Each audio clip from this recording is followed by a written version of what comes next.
I recognize the gentleman from Texas, Mr. Green. Thank you, Mr. Chairman. Thank the ranking member as well. And would like to explain that when I say Export-Import Bank, I'm really talking about 1,630 exporters in the state of Texas. I'm really talking about Texas being one of the top exporters in the country. It's more than a building that's located someplace with people in it. We are talking about, in my 9th Congressional District, 94 exporters. We're talking about 46 small businesses. We're talking about 14 minority-owned businesses. And we're talking about 5 women-owned businesses. So it's more than brick and mortar, more than people who happen to have engaged in some conduct that I don't approve of. Quite frankly, a lot of businesses engage in conduct that I don't approve of. Those who police us engage in conduct that I don't approve of. But I've never advocated eliminating one police department. Someone mentioned corporate welfare. This is a wonderful device, this iPad. It gives you access to the world immediately.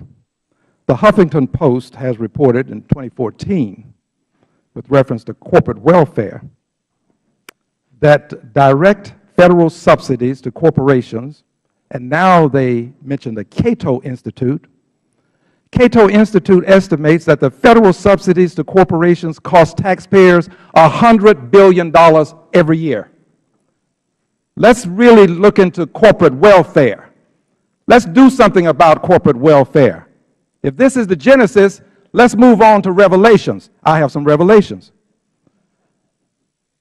Federal tax breaks to corporations. The tax code gives corporations special tax breaks that have reduced what is supposed to be a 35% tax rate to an actual tax rate of 13%, saving these corporations an additional $200 billion annually.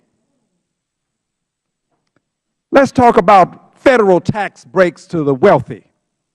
Federal tax breaks for wealthy hedge fund managers.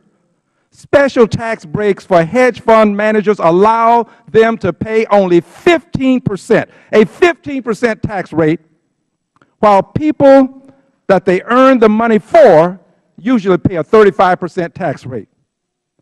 Want to talk about corporate welfare?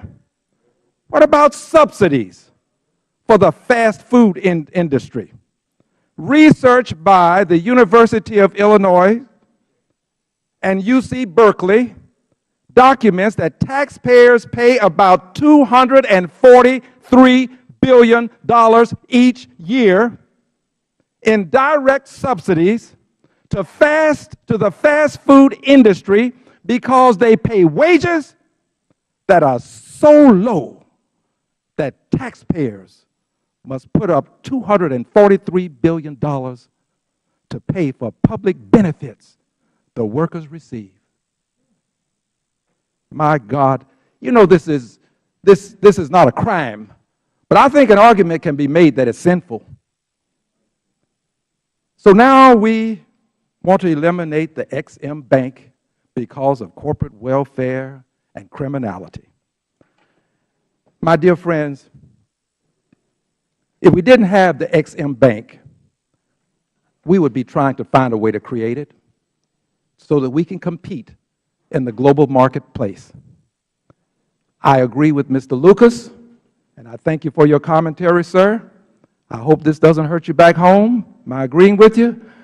But I want you to know I think that reform may be necessary, but that we should not throw out this baby with the bathwater. Mr. Chairman, I thank you for allowing an interloper to have a moment. God bless you, and God bless the United States of America. I yield back.